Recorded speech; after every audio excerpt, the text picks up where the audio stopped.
नमस्कार। आपका साहित्यिक पॉडकास्ट @नंदलाल भारती 5454 पर स्वागत है। आप सुन रहे हैं उपन्यास चांदी की हंसली। दोस्तों, अब तक आपने 22 एपिसोड सुन लिए हैं। आज 23वां एपिसोड लेकर उपस्थित हूँ। जैसा कि आपने 22वें एपिसोड में सुना कि सोनली बोली, अरे वाह, तुमने तो होली का चंद्रहार पहना दिया। इतना कहना था कि प्रेमनाथ खिलखिलाकर हंस पड़ा। सोनली प्रेमनाथ के गाल पर अबीर मलने लगी थी। होली मुबारक हो कह कह कर अब आगे।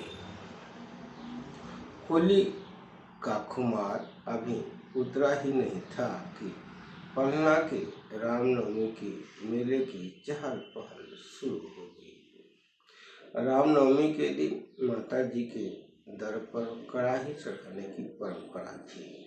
रामनवमी के मेले को नजदीक आता देखकर सुखिया सोनली से बोली, बहू, होली तो अच्छी से बीत गई। रामनवमी भी नजदीक है। सेर दो सेर भर गेहूं धोकर पीस लेना, सरसों पेरवा दूंगी। कड़ाही भी तो पालमेश्वरी माता के धाम पर चढ़ाना है। इस दिन कढ़ाई चढ़ाने पर धन संपत्ति के साथ पुत्र रत्न की भी प्राप्ति होती है। बहुत बड़ा मेला लगता है, तुम तो जानती ही हो। बड़े बड़े शहरों बम्बई कलकत्ता से व्यापारी आते हैं। सोनली बोली, अम्मा, अभी तो हफ्ता भर बाद रामनवमी आएगी। अभी से गेहूं पीस कर रखने की क्या जरूरत पड़ गई है। एक दिन पहले सब काम निपटा दूंगी, आप चिंता न करो अम्मा जी। सुखिया बोली, पहले से इंतजाम करके रखोगी तो तुमको ही आराम रहेगा। मेला के दिन सवेरे ही सवेरे तो सभी गांव की औरतें गाती बजाती जाती हैं माता जी की कढ़ाई चढ़ाने। सोनली बोली, ठीक है अम्मा, जैसा कह रही हैं वैसे ही कर लूंगी, मुझे कोई तकलीफ नहीं होगी। सुखिया बोली, पलना माई के धाम पर कढ़ाई रामनवमी के दिन चढ़ाई जाती है, यही पूजा हितकर होती है। सोनली बोली, पहले या बाद में कभी भी चढ़ा लेना चाहिए। साल में एक बार माता जी की पूजा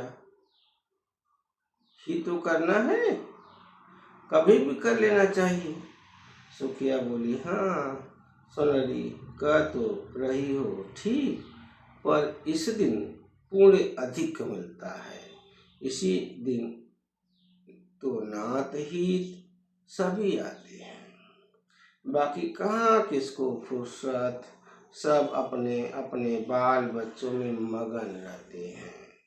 जब पूरे गांव की औरतें एक साथ बजाते गाजे गाते निकलती हैं माँ के धाम जाने के लिए, तो उसकी महिमा ही निराली होती है। सब औरतें नए नए कपड़े जेवर गहने पहन कर निकलती हैं तो लगता है सचमुच किसी जल्द से में जा रही हैं।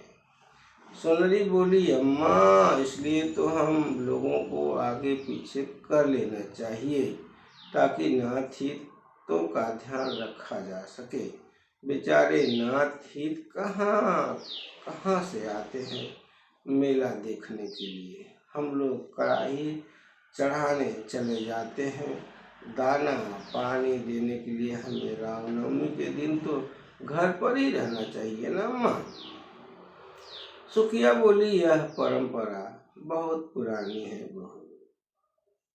सोनली बोली, बुजुर्गों ने परंपरा बनाई है, जरूर कुछ सोच समझ कर ही बनाया होगा। अम्मा, समय के अनुसार बदलाव भी तो जरूरी है। सुखिया बोली, ठीक तो कह रही हो, बदलाव तो एक दिन में होगा नहीं, धीरे धीरे होगा। तुम मेले में चोर उचक्कों से सावधान रहना। कितनों के पॉकेट कट जाते हैं, कितनों के गहने चोरी हो जाते हैं। कान की बालियों के साथ चोर कान तक नोच ले जाते हैं। तुम बहुत सावधानी से चलना। सुनरी बोली, हाँ माँ, ध्यान रखूंगी। सुखिया बोली, यदि हो सके तो हंसुली पहनकर ही नहीं जाना। अपनी हंसुली का बहुत ध्यान रखना, यही तो तुम्हारे ब्याह की एक निशानी है। मेले में चोर चोरनी बहुत होते हैं, हंसुली खींचते ही गायब हो जाते हैं। कोई अता पता नहीं लगता, न जाने कहाँ चले जाते हैं। हमारी सास की बहुत साल पहले चोर चोरी करके मेनगरी कोर्ट में घुस गए थे, किसी को पता तक नहीं चला। कई सालों के बाद पुलिस कपड़े के धागे के सहारे तक चोरों तक पहुंची थी। पुलिस वाले भी कुछ नहीं कर पाते हैं। चोर लोग मुखौटा बदलने में माहिर होती हैं, पुलिस वाले हाथ पर हाथ रखे बैठे रह जाते हैं। सुनरी बोली, हाँ माँ, देखी थी। पिछली साल बेचारी नई दुल्हन थी, उसके गले से सोने की हंसुली न जाने किस हिकमत से चोरनी निकाल ले गई। बेचारी दुल्हन का रो रो कर बुरा हाल हो गया था। उसके सास ससुर समझा कर थक गए, पर बेचारी के आंसू थम ही नहीं रहे थे। पुलिस वाले कुछ नहीं कर पाए। चोरनी पहनावे से कोई खानदानी रईस लग रही थी। कुछ दूर तक चोरनी का पीछा भी किए लोग, पर न जाने कहाँ खो गई थी। किसी को नजर ही नहीं आई। बेचारी दुल्हन बिन पानी की मछली की तरह तड़पती रह गई। सुखिया बोली, हाँ बहू, चोर चोरनी तो बहुत न जाने कहाँ कहाँ से आ थमकते हैं। उनकी गिद्ध नजरें औरतों के गहनों पर ही टिकी रहती हैं। जरा सा मौका पाए कि लेकर 9 2 11 हो जाते हैं। एक साल तो मैं खुद कढ़ाई चढ़ाकर पीतल की परात कम से कम 4 किलो की थी, धो मांज कर रखी, चोर लेकर भाग गए। बेचारा दीनानाथ बहुत दूर तक पीछा किया, पर चोर न जाने किस माद में घुस गया, पता ही नहीं चला। मैं तड़पती रोती हुई घर वापस आई थी। सुनरी बोली, चोर उचक्के तो आस्था पर ही डाका डाल रहे हैं, डाका डालते आ रहे हैं आस्था पर चोर उचक्के। सुखिया बोली, अरे चोर उचक्के तो मूर्तियां तक चुराने लगे हैं। कैसा जमाना आ गया है, भगवान तक को नहीं छोड़ रहे हैं। औरतों के गहने कहाँ छोड़ेंगे चोर उचक्के मेले ठेले में। सुनरी बोली, भगवान ऐसे चोरों को सजा तो जरूर देगा। भगवान के घर में देर है, अंधेर नहीं है अम्मा। सुखिया बोली, देता होगा, उसकी लाठी में आवाज तो नहीं होती है। सुनरी, तू सचेत रहना, मेले ठेले तो लोगों को इकट्ठा होकर खुशी मनाने के मौके होते हैं। ये चोर उचक्के रंग में भंग डाल देते हैं। बेचारी किस्म के लोग भी न जाने कहाँ कहाँ से मेले में आकर आस्था पर घाव कर देते हैं। नशेड़ी लोग भी खलल डाल देते हैं। सरकार को दारू के ठेके बंद कर देना चाहिए, पर कहाँ बंद होते हैं।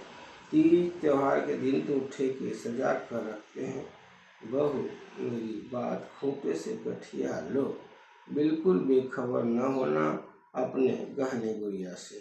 गिद्ध चोरों की नजर एकदम गहने पर टिकी रहती है।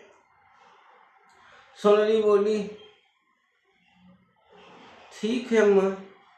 सुनरी सुखिया की बात पर अमल करने का वादा करके गेहूं साफ कर धोने में लग गई।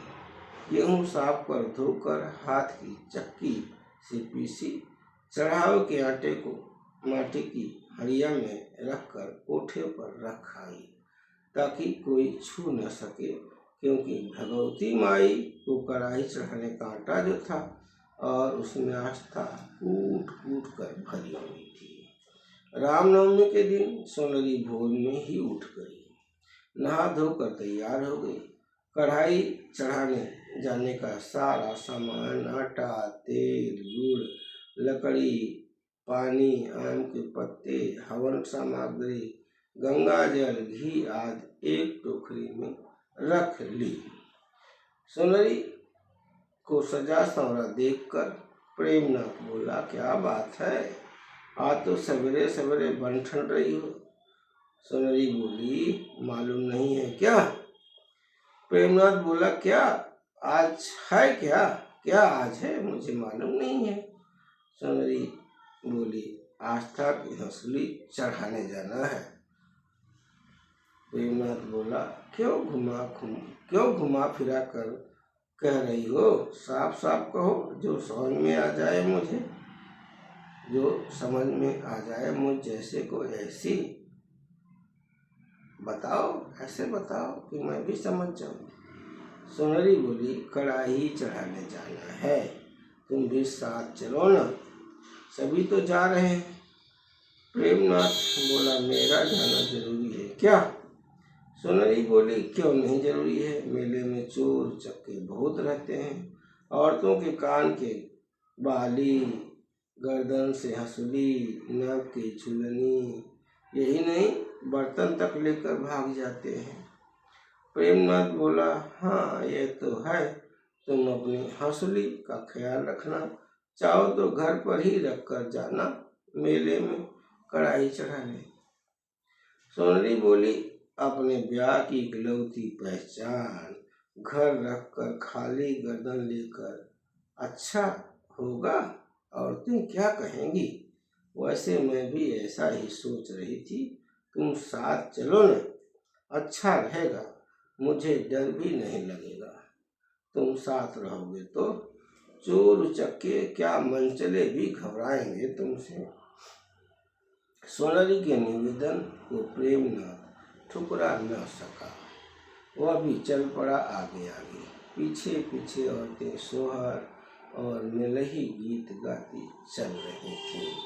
मेला पहुंचकर भगवती माँ के मंदिर से कुछ दूर पर कढ़ाई चढ़ाने की व्यवस्था हुई, क्योंकि बहुत भारी भीड़ थी। खैर मंदिर से कुछ दूर ही खेतों में सभी दूर दूर से आए औरतें और पुरुष कढ़ाई चढ़ा रहे थे। स्त्री पुरुष सभी पूजा पाठ कर रहे थे। सोनरी ने भी किया, कढ़ाई चढ़ाई, पूजा अर्चना की, पूरी हलवे का प्रसाद चढ़ाई।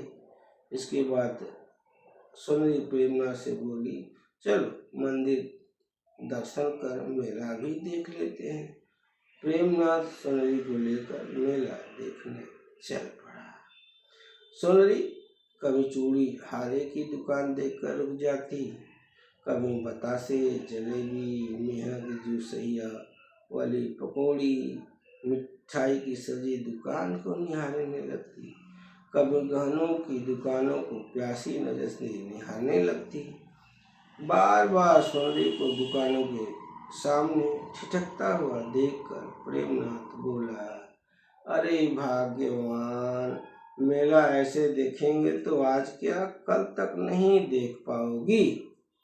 सोनरी बोली, क्या कह रहे हो, मेला ही तो देख रही हूँ, देखो ना चूड़ियारे की दुकान में क्या एक से एक बढ़िया चूड़ियाँ भरी हैं। उधर सोनार की दुकान में देखो, क्या दुकान गहने से भरी है, सब असली सोने चांदी के हैं। प्रेमनाथ बोला, नहीं रे, इतना सोना होगा नहीं, कुछ हो सकता है, बाकी रोल गोल के होंगे, थोड़े असली हो सकते हैं। सोनरी बोली, अपनी किस्मत में कहाँ असली सोने के गहने लिखे हैं।